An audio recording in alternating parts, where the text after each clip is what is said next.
Hello, welcome to Thursday night's Hotline Live with Record Sport. My name is Daniel Caw. I'm delighted as ever to be joined by Record Sport's Scott McDermott. Scott, how you doing? I'm good, Daniel. You okay? Very good, thanks. And we're also joined by Record Sport's Michael Gannon. Mick, how are you? Not bad. Just a bit thawed out and dried out from last night at Falkirk. It was a nice January midweek game. Which we all enjoy. We'll come to that in a wee second. Obviously, Keith Jackson isn't here. He's away on his holidays again. He's away to Paris. I actually caught up with Keith guys today before he left, and he seemed to definitely be in the mood for Paris today. So that's good for him. I hope he's having a nice time. That's better than his usual get up, is it not? The moustache fits him, I think. I don't see any difference. What's happening here? It's a joke here. He's always carrying his cloves of garlic. So hope Keith has a lovely time. But Mick, you mentioned obviously Celtic's win at Falkirk last night. Probably the best place for us to start. I've been thinking about it overnight, and I think Martin O'Neill will be pretty worried by that performance. But what do you think? Martin O'Neill's been pretty worried since his first spell in charge with Celtic. No, he knows that this Celtic squad are limited, and it's a case of just getting by. And back then it was getting by until the January window, but now halfway through the January window, there's still not any real movement. So he's still concerned. I mean, he's having to rely on a core of players performing week in, week out, and there's no margin of error for them to take any dips. I mean, you play well at the weekend. Listen, you've got to see. Listen, Falkirk, I was kind of joking earlier on, right? It was a howling wet night, windy. Falkirk are a right good side. We've seen them all season. They're a really good footballing side that can cause teams problems, especially at home. The pitch is obviously a difficult one for teams going there. I saw it a few times, guys skating about last night, Torval and Dean stuff, ball getting held up or spinning away. It's difficult. So it's a horrible night. Listen, if Celtic had won 7 or 8 games in a row and been playing really well, and that kind of performance, you say that's the mark of a champion, doing that kind of eking out a 1-0 win. Unfortunately for Celtic, that's the norm. This is what they do. And then the game against United was the kind of outlier. I mean, I think you can take the nonsense reign and just take it away and dismiss it now, because that was such chaos. I'm talking about under Brendan Rodgers, under Martin O'Neill, and now again, it's the kind of just getting by and just about getting by and occasionally tripping up. And that's going to continue until they bring in some fresh faces. They're relying on the same guys who are a bit flaky. I mean, Tavernier comes back out the weekend, was electric, really direct, really positive. Then again, wet Wednesday night, Falkirk, he's back to the kind of Tavernier before the AFCON, not great. Yang, do a couple of good games against Rangers and against United, looks like he's a player. People are saying give him a new contract, don't sell him. Unfortunately, he falls back to the Yang of old at Falkirk. But these are problems that they've got. They've got players that are a bit flaky. Dyson Maeder is continuing to look like the old Dyson Maeder, as opposed to last season. Dyson Maeder, another couple of big chances missed. He's not a centre forward. He's just not. And he got away with it last year, but he's not a centre forward. He doesn't hold the ball up. But at one point, he's trying to take the ball into his feet midway through the Falkirk half, and he tries to kind of lay it square, then spin, and he just knocked it straight at the park. And everyone's like, where are you going?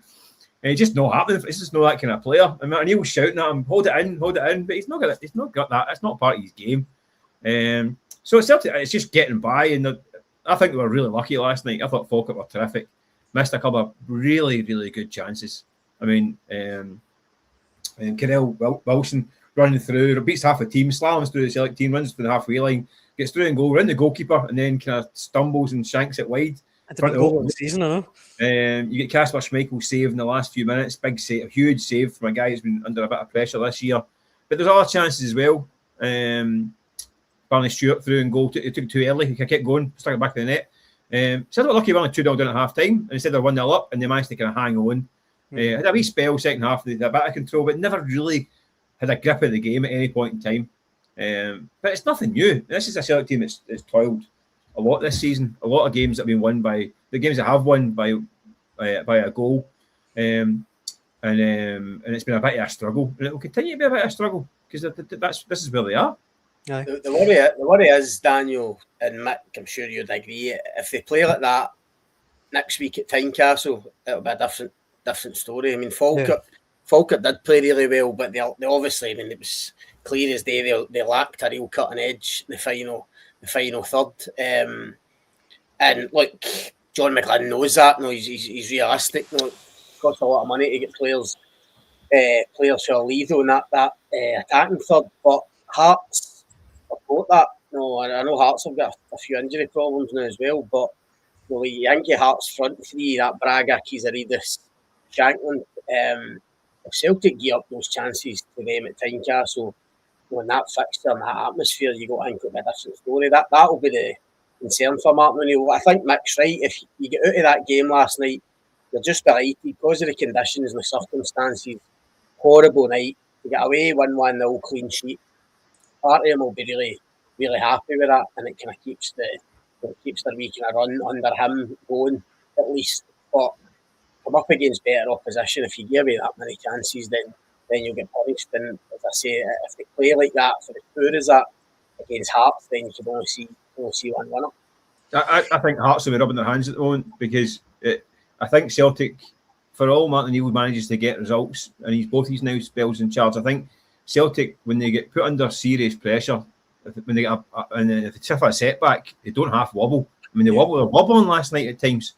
I know, they look a bit fragile, Mick, don't they? That's what I wrote in the paper this morning. That I think that they're still very fragile, and the slightest bash in the nose is a major. I mean, I think if they conceded last night, I think they go on and lose the game. I don't think they can suffer setbacks particularly well because it's not. Listen, everyone's obsessed with the striker search, right? And I get it because the striker is absolutely the most needed part of that team I've ever seen, and a team needing, right? I mean, they're absolutely crying out for a striker, but it's not a silver bullet because there's problems other places as well. I think I was talking last night about Benjamin Egan scoring another goal, and he's bailed him out a few times now. But unfortunately, when he plays, he's a goal threat, one of the few that's a goal threat. But you lose something in the middle of the park, and then you lose the midfield battle. The wide men, if they're not on it and being defensively sound, it puts a hell of a lot of pressure on the fullbacks. I mean, last night, Tierney and Arroyo, we call him. Easy for me to say with my teeth in. But they get a real tough time of it last night. So Hearts have got width, they've got a danger in the final third. I mean, they'll be pushing on and thinking, if we bump Celtic in the nose, they could go under, and it could happen. I mean, I still think they're very, very fragile. Yeah. They need bodies in the door, and it's now January 15th. Right. Well, I mean, Mick, today, according to I think it's TalkSport down south, are saying that they've made initial approaches for Callum Wilson. I mean, look, we all know, but Callum Wilson cannot happen until Callum Wilson sorts out his future at West Ham. He's got to get that out of that contract, and it's mega money. And then what happens is Callum Wilson's going to be a free agent, and there's a bun fight for him. So you can make an initial approach. I mean, it's that's fair enough. I mean, listen, I can make an initial approach for Sydney Sweeney, but I'm not going to get a phone call back for a few weeks. Don't leave yourself down, Mick. I don't know. Watches the hotline. Listen, this fat club might go well. You never know, boys. Never know. So yeah, I think. I mean, that's going to be if it comes down to a financial bun fight, Celtic can forget it because this guy's is commanded a Premier League wage for a long time, and I think some clubs will still see him in that bracket. I know he's 33 now. The problem is you might have a championship teams who are going for playoffs in the championship or going for promotion. Think, you know what, we can afford to give this guy 60 grand a week for the big push. And if that's the case, Celtic have got a problem because that's not going to be the only way they get him is if he fancies a different kind of challenge and the kind of the draw of going for a title with Celtic, like your kind of Joe Hart's did and your Kasper Schmeichels, these kind of guys. So, or as our commenter said, at least give him that much money. But Celtic don't tend to do that. It's not for a club that's very conservative. Yeah. That's not how they go and behave. Give a guy 60k a week for 5 months, especially a guy with an injury record that is concerning. And they've already got Iniacho with a patchy record in the last 2 or 3 years, and look what's happened. So they're going to go and do that again. I mean, I think it'd be a signing that would be interesting, but that's a gamble that I would be surprised to see Celtic doing. Scott, we're going to come on to Rangers transfer news, and there's plenty of it. We'll come on to that in a minute or two, but we've got plenty of comments coming in. If you want to get involved in the conversation, please do so. Let me throw a few of these at you now. Paul Brady says, to be a fortnight into the window and the only signing so far is a fullback and loan, it's just mind-numbing. Kevin Carson says, Celtic playing it did last night, you can see Hearts beating Celtic unless we get new players in. Rebel says, the same players went to Feyenoord and walked it, I don't get it. Gary says, Celtic signing Bowie to prevent Hearts winning the league would be sweet. Ray Hancock says, Celtic are now in a desperate stakes for a big target man. The ilk of Sutton. Maida has a first touch like a JCB. And this one as well from Daz, if I can find it. He makes the point that he says, I can't believe Celtic let Dykes go to Charlton. It was a no-brainer. That was one that we talked about last week, didn't we, on the hotline? That, I mean, look, whatever you think of Lyndon Dykes, he'd certainly improve Celtic at the moment. I don't think there's any doubt about that. I think he would, but I also think whether it's right or wrong, I think it'd be a hard sell to Celtic fans to go and get Lyndon Dykes, a guy who's not getting a game for Birmingham. He's played 2 games this season. I think that, I mean, you look at remember 2 Januaries ago, Celtic fans were up in arms at signing of Adam Ida on loan. They were desperate for a striker then. They got Adam Ida and they weren't happy with him, and the big man actually won them over with his performances. So you can imagine if they couldn't sell Adam Ida, who at that point had scored a good few goals in the top flight and the championship, then I don't think they're going to be able to sell Lyndon Dykes. I don't think so. Not when you sell Kyogo and Ida for 17 million and end up with Lyndon. I think he would do a job, but I don't think he's a natural goal scorer. I think Celtic could do with somebody who's in the penalty box and go and stick the ball in the back of the net. Listen, I'm not a scout. I'm not one of these analysts. I don't even play Football Manager, right? But I mean, how hard can it be to go, there's 6 million quid, go all over the world and get me a striker for 6 million quid. Start the process in October. Start making the phone calls. Start sending the flowers to their mums and all that stuff, and get the ball rolling and get them in January 1st. How hard can it be? Clubs, I mean, every other club in the world can somehow manage it, but Celtic seem to get themselves in an absolute tangle over strikers. It's now 3rd window. I've been unable to get a striker in the door. Albeit they have signed 3 strikers in the last year, but any actual was a lastminute.com phone call from Rodgers to try and get it sorted after the window was shut. And then you get 2 guys who are, beyond. A young kid from academy at Fulham, Osmond, and then Shin Yamada, which will go down as one of the big mysteries in Celtic's recent history. Nowhere near good enough. So it can't be that hard. It shouldn't be that hard, but Celtic make it hard. And it's now, they say, clock is ticking. And now, whoever signs now can't play Scottish Cup Sunday, Auchinleck, the banana skin at Auchinleck. Can't play in Europe next week against Bologna, which is obviously a big game. And then you come back from Bologna, probably have 1 training session, and it's Hearts, like Tynecastle, which a game Celtic cannot afford to lose, or it could be game over in terms of the title race. I mean, it seems to me a little bit remiss not having a striker on board by this point. But this is where Celtic, this is the way they're operating at the moment, or not operating. Is there any, just before I go on to Rangers, is there even any whispers, Mick? Is there even any sort of rumours in the background about Celtic? Listen, there's plenty of names bouncing about. I mean, we've seen plenty of names going about. I mean, obviously the Mohamed Bamba one's been about. Bowie's, I don't think Bowie's another one. If you're Hibs, you'd be absolutely holding Celtic to ransom, wouldn't you? Because I know they're desperate. So I don't know that one. I mean, the Kovacevic, is it Selji? I mean, a guy who looks to be on a hot streak, but have not had much pedigree before that. But Celtic have done that before. The guys that have been in hot streaks, some have worked. Jackie Marcus was on a hot streak with Vengalo, and did come in, did well. But then they signed Vacuum Bayu, who's on a hot streak in Slovenia or something like that. Didn't work out so well. So that's, I mean, that looks like a relatively cheap one at a couple of million quid for him. But 26, being a million clubs around the world, Korea and all that stuff. Yang apparently scored more goals than him one season in Korea, actually. Funny enough. So that one is it Philip Atelli at Basel. He plays on the wing. And then the usual ones that they're still ticking over and waiting for calls back. So I don't know. It's not. I mean, Rangers. I mean, people say it's a difficult window, but Rangers and Hearts are making it look a lot easier. That's for sure. Going out and getting guys. I mean, different kind of markets they're operating in. Rangers are going for tried and tested guys who are played at a level.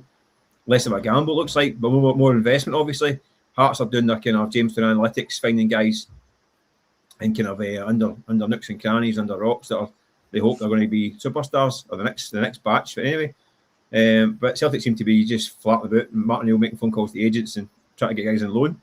It's a slight contrast, isn't it? You obviously mentioned Bowie there, right? And whether Celtic are in for him or no, we don't know. We know Hibs would be looking for a big fee, obviously, but no, when you think of everything that you've said, even the last couple of nights, the other night we were talking about Martin O'Neill being left in this position where he's looking at video clips and people are handing him players to look at, and he's not been in the game for 6-7 years, whatever it is. For me, Bowie would be the obvious one for them in terms of a no risk signing. Now they've got money in the bank. The board must know the fans are cracking up and just desperate for a striker. So rather than scouring your Croatia and Sweden and guys like you mentioned takes time and takes a proper recruitment department, which clearly they've no got at the minute. Now Bowie, it might be difficult to get Bowie, but there's money there. Why not just go and get him? Why not act like champions, act like a proper football club and go and get one of the best strikers in Scotland? His profile is such that you're not going to make a loss on Kieran Bowie. I wouldn't have thought. You're not going to sign him for that and no get money back or no be able to sell him on. You look at his age and his talent and what he's done at Hibs already. I think if you're Celtic, if you're the board or you're the manager and you're struggling and time's getting away for you in this window, you just go and get somebody like Bowie, who you know is tried and tested in this league, and he's the type of striker I think they need, where he's got a bit of everything. He's not just a target man. No, he's not just a penalty box poacher. He's got a bit of everything. I think he walks into that team, and you get Maeda back in the left hand side, and suddenly Celtic look at a different proposition in the final third. I totally agree with you, Scott. Though I think that it might come down to how much you'd have to be spending for them. Because if you're Hibs, you are thinking this lot are flapping about here. Yes. Plus, I don't know. I'm led to believe there's a pretty hefty sell-on. We go back to Fulham from Hibs as well. The fee for Bowie, Thomas is there. The fee that's been bandied about on social media is £6.5 million. Well, that does sound like a lot, but well, if you say £6 million, if 30-40% go to Fulham, they paid, what did they pay for him, up to £1 million or something like that? All of a sudden, that profit is only a couple £1 million for a guy who's probably one of our best young talents in Scotland. Yeah. All of a sudden, that's not appealing to Hibs to make £2 million on a guy who, if he sits tight for another season, might go to the Championship for 10. Do you know what I mean? Or go to that kind of level for Italy for 11 or £12 million. He's only 23 and he's had a few injury issues. He's only just getting started, Kieran. But I agree with Scott. I think that's the kind of guy that's the kind of guy that should have been signed 12 months ago by Celtic. Exactly. But they missed the boat because of, again, their recruitment and scouting is all over the place. So they missed the boat already on him. So now, if you're Hibs, you're sitting back and going like, flip up and up and up with the fee. This is our asset. This is the guy who's going to make us £10 million in 18 months. So why am I going to sell him to you for 6 now and hand half it to Fulham? Yeah. It doesn't make any sense. It doesn't make sense to me from Hibs. Because they see him, his graph is going up the way and he's not even at the top of it yet. So, but if you're Celtic, you go and twist the arm and put money on the table. But the problem with Celtic is they don't know who's going to be the manager in the summer.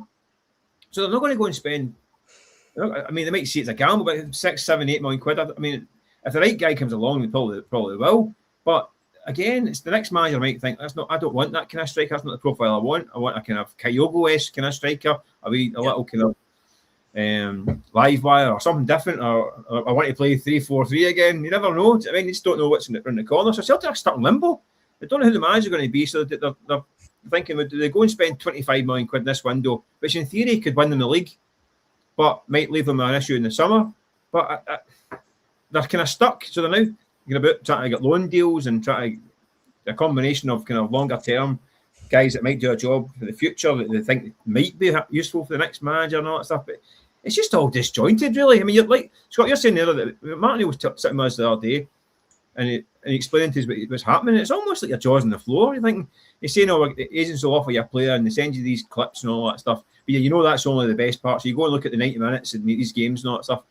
And I'm thinking that's the cart after the horse. I mean, surely the clips are getting watched in October for January rather than having to go, there's the name, there's the clips. It's the clips then. I mean, I don't know. Celtic or Martin Neil's having to go and do this with Sean Maloney and run about trying to get players in, which is just a nonsense, really. Really is a nonsense for a club the size of Celtic who think they're a Champions League outfit, who think they're in the market along the likes of your Brightons and your Brentfords and your Midtjyllands and your Bruges and all these teams that are viewed as kind of progressive European recruitment production line style clubs. Celtic think they're in that mould.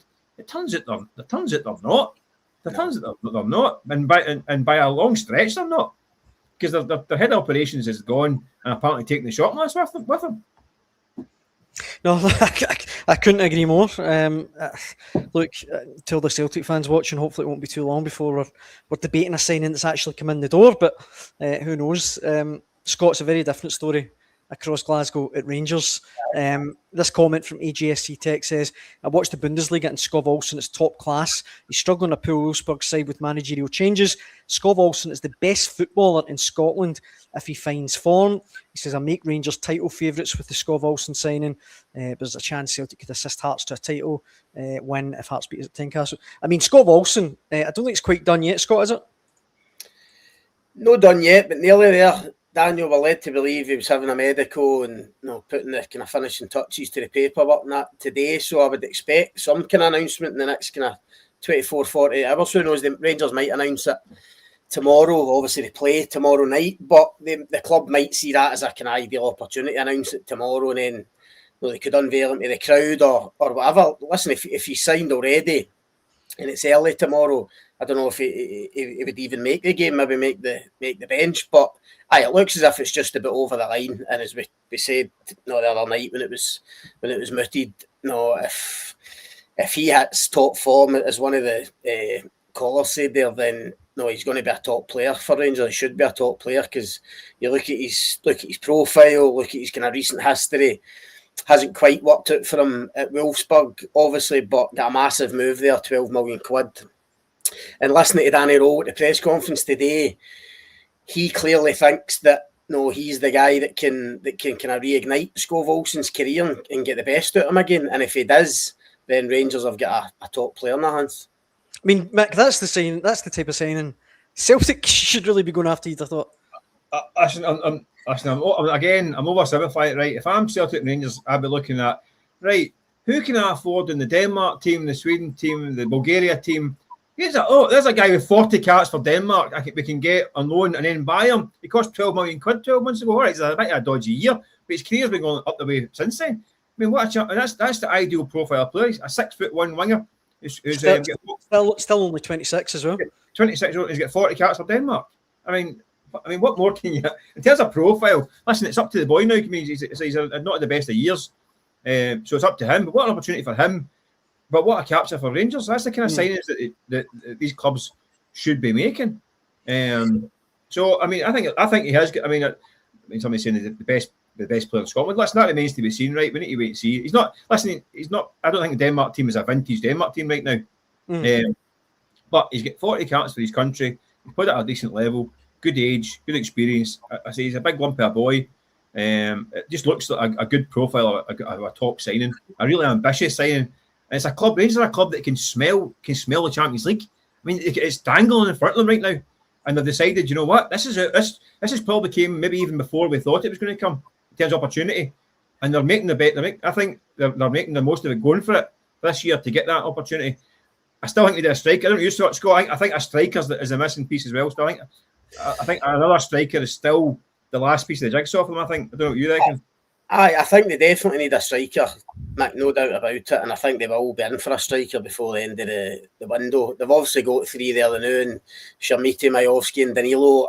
I think they'll try and move Danilo on in this window if they can, whether that be in loan or a permanent. But they'll definitely want another goal scorer because they're not scoring enough goals. Yeah, up the top end. I think they might look at getting another centre back in. Daniel, even if it's just his cover. Obviously, Cornelius is injured. Nasser Giga has been pretty poor, let's be honest, since he's been here on loan for Wolves. Suter and Fernandez are doing really well at the minute. Obviously, Cornelius is on his way back for injury. They might look at cover there as well. And I think, and I wouldn't have said this a week or so ago, but listening to Danny Rowe today, I think they'll definitely try and get in for another midfielder as well, just because of Connor Barron's injury. Obviously, they've brought Chukwuani in, who could feature tomorrow night. So you think of him, Raskin, Diomande as your kind of proper central midfielders. But I think if Barron was fit, Danny Rowe would have been happy with those four going forward. But with Barron's injury, and obviously it's a fairly serious one, he's going about for at least 2 months, I think, then I think they probably want another central midfielder. They've been linked with a couple already. And I think if they can do a deal for another centre mid, then they'll go and do it. Just in terms of Skov Olsen, I mean, Mick's right, talking about opportunity. No, let's be honest, a guy Skov Olsen's calibre, Rangers are only really getting this guy because he's had a tough year in Germany. But as Mick says, it's about pouncing on that opportunity. It's about seeing that. Exactly. About seeing that opportunity and going and taking it. And Rangers obviously think if they can get him in and get him going again, and if they can get him back to his top level, which I think Danny Rowe believes they can, then they could have a real top player in their hands. And as we discussed the other night, they've already agreed with Wolfsburg a fee. I believe it's in the region of about £8 million, just under £8 million, to get him on a permanent if he does well, if he impresses. So all in all, it looks like, on paper anyway, he's obviously got to come and prove himself, but on paper it looks like a great deal for him. In the comments, the SNP Goon Platoon says Olsen can cross the ball with both feet in either wing. Not had the option at Rangers for a long time. Hopefully he does the business. Your low Muppet says Rangers doing great business. Finally looking like contenders. And Bob is one of a few people, Scott. He says Lyle Cameron to Aberdeen. It was an exclusive from Bob, so thanks for that. But Lyle Cameron, he's one, Scott, that I think is a wee bit of a mystery. Like, when he's played for Rangers, which I get, he's not played much, but he's always looked pretty good to me. He was great for Dundee. I kind of thought he'd get maybe a bit more of a chance under Danny Rowe.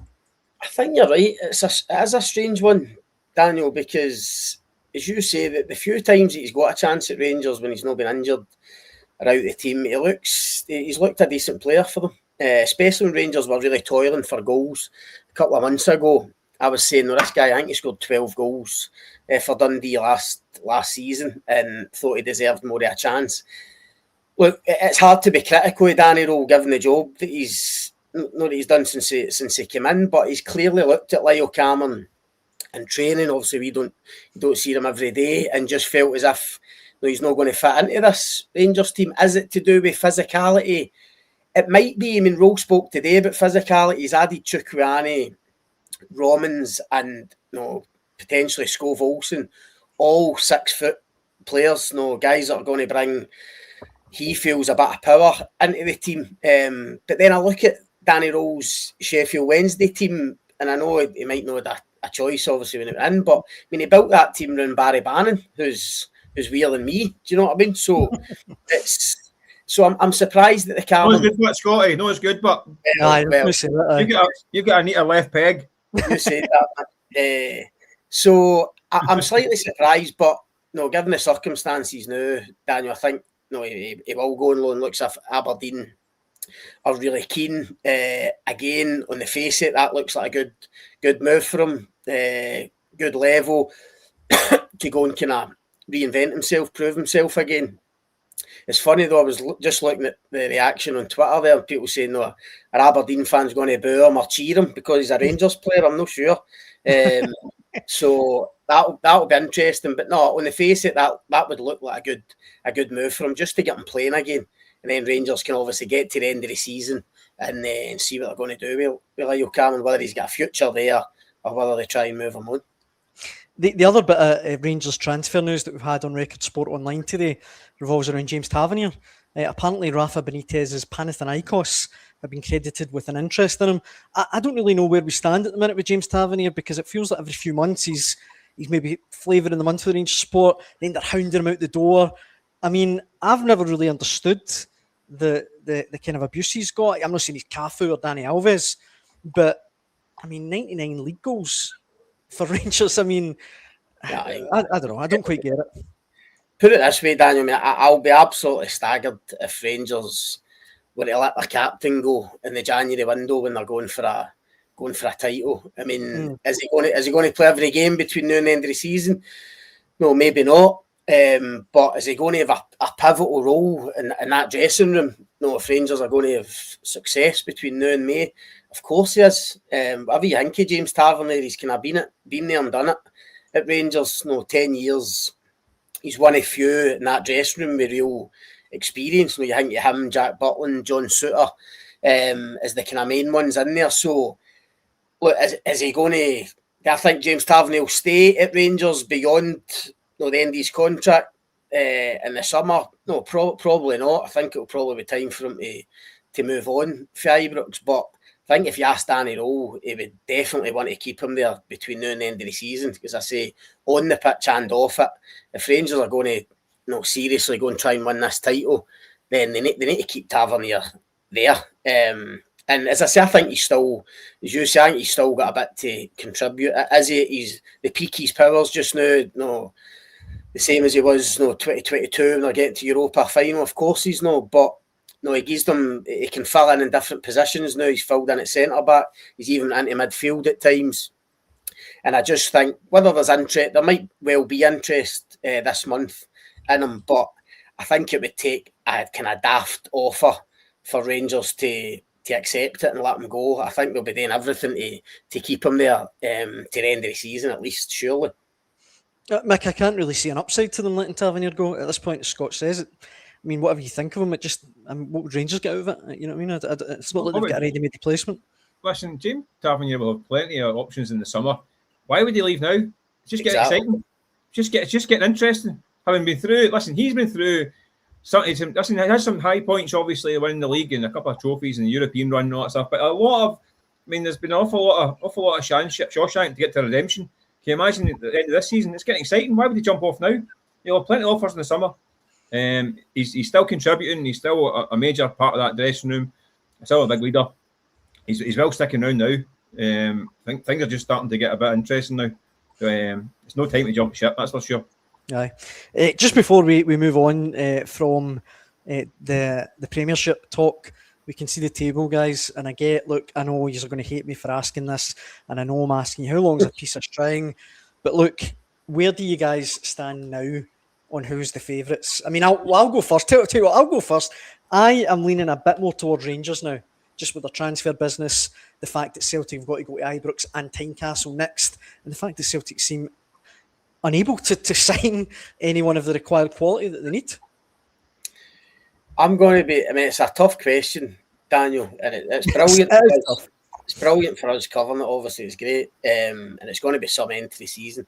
I said that the other night, these games involving the teams at the top are going to be so fascinating. The derby games, and even bringing Hibs and Motherwell into it, because I think they could take points off the top three. I'm going to be slightly boring and say Hearts with a 6-point lead, 16 games to go.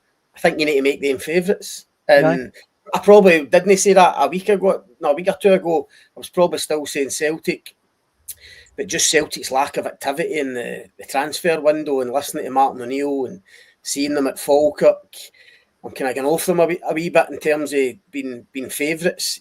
Hearts, the flip side of that is you look at Hearts' last two games, the resilience they've shown and the quality, I think, against St Mirren with 10 men to go and win 2-0.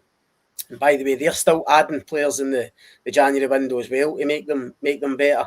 So I think that 6-point lead, as I say, 16 games to go, you have to put them down as favourites, but you obviously can't rule the other two out. As you say, Rangers are doing really good business. They've got a bit of momentum.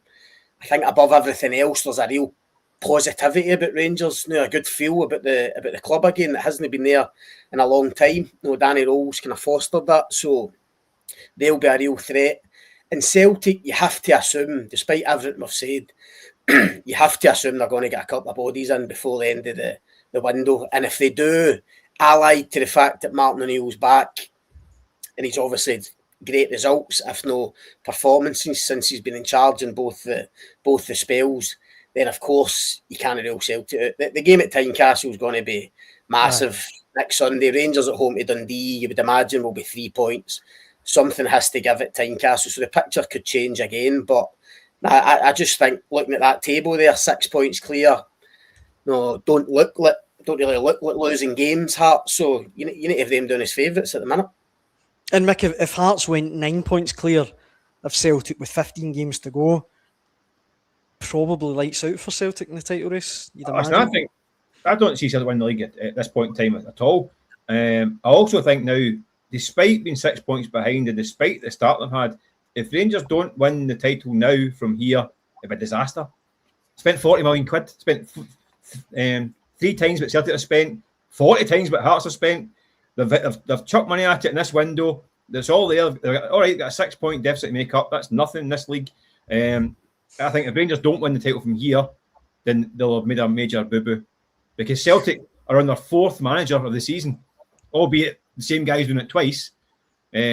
Hearts, I think Hearts were second bottom this time after this many games last year, and they've got 2 or 3 guys who have added to it, and they've got a tough run coming up. They've got Celtic, Rangers, and Hibs all on the horizon the next 5 games.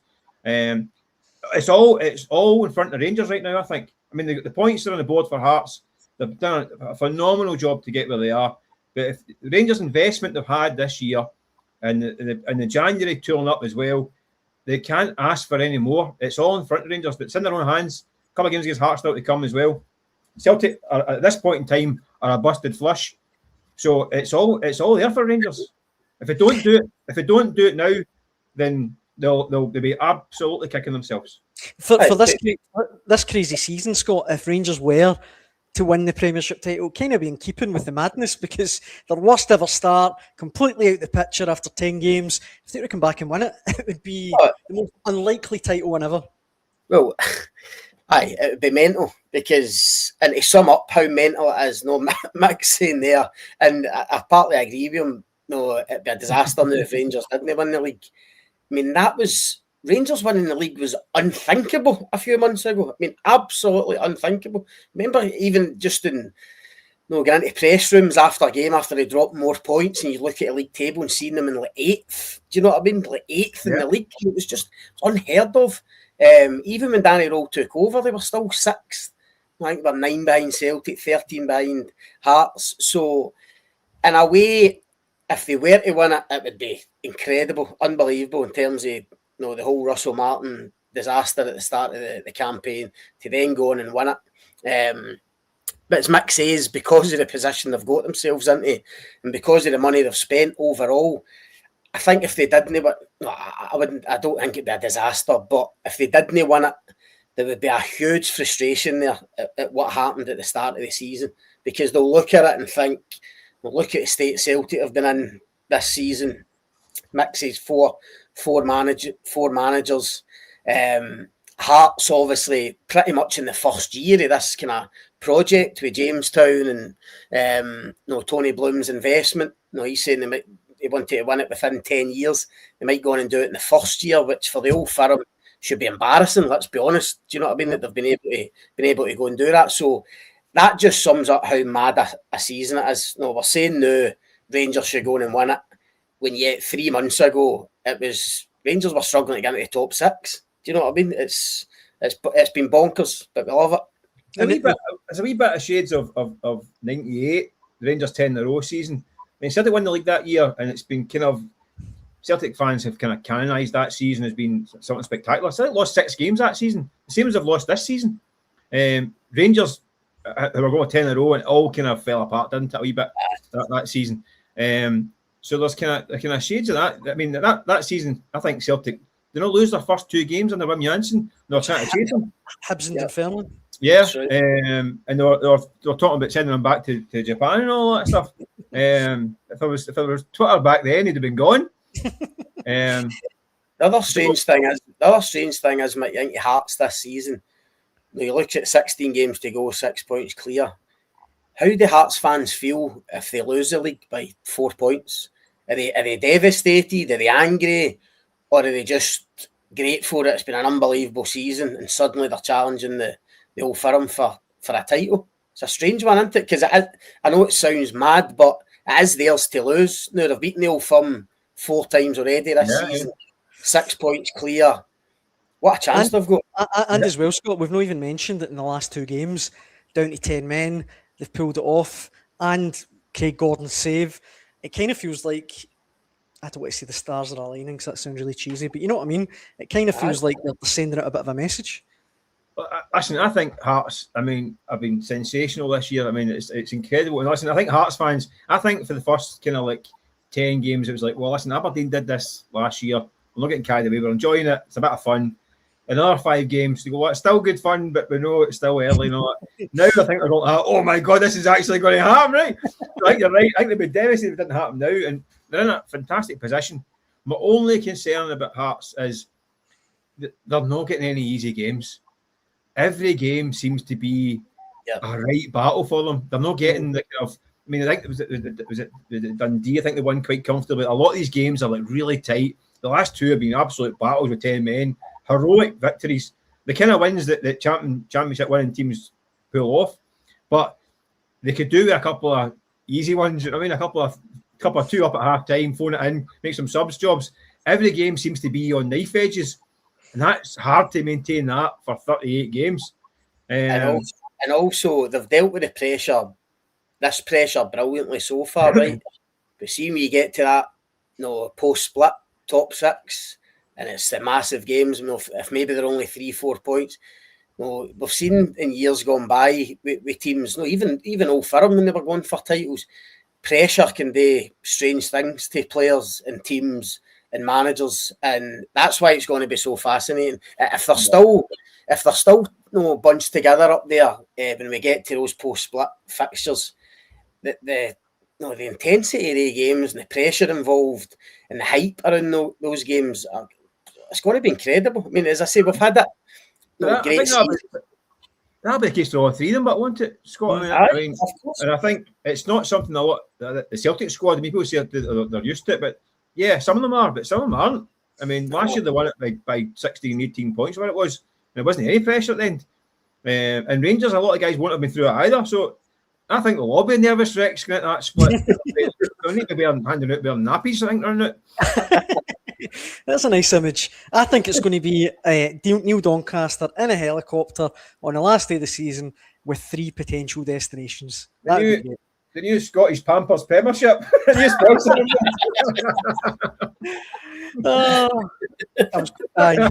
a few other things I could say. Anyway, once you get me a job, I could be one of these marketing guys for the SPFL. People have always said it's a shit league. Anyway, I think that brings to the end of tonight's Hotline Live with Record Sport. Scott, I know you'll be at Rangers Annan in the Cup. I think it's tomorrow night, isn't it? I'll be there, yeah. And Mick, will you be at Celtic Auchinleck Talbot? Way bit disappointed it's not. Is it Beechwood, isn't it? Beechwood Park. It's at Rugby Park, isn't it? Yeah. I remember playing down there back in my days when I was a contender. Scotty, I got abused for 90 minutes and chucked in about 6 goals. I've been sitting in the press box with painful flashbacks, PTSD. It's not the only place I chucked in a few goals written off, so I can't. There's nowhere left in Scotland I can go to. I can say that. You've got a bit of the Casper Schmeichels about you, Mick. Just looking at you. Aye. It's an annoying 5:30 kickoff, that game, so we'll be doing the hotline later. I think it maybe even as late as 8 p.m. I might be harassing you, Mick, to come on if you're able to do it, but I know how busy you can be when you're on your own. They could pay me overtime. That's the best part of the job, isn't it? Aye, that's true. Look, on that note, I think that brings to the end of Thursday night's Hotline Live. Thank you so much for all the comments. Comments have been first class again tonight. We massively appreciate it. And like I say, we'll be back on Sunday at the later time of 8 p.m. reacting to all the Scottish Cup drama this weekend. Mick, Scott, it's always a pleasure as always. Thanks so much for coming on with me. Cheers, Daniel. Chaps, have a good one. Have a good weekend. You too. And thanks for watching at home. Hope you can join us Sunday. Cheers.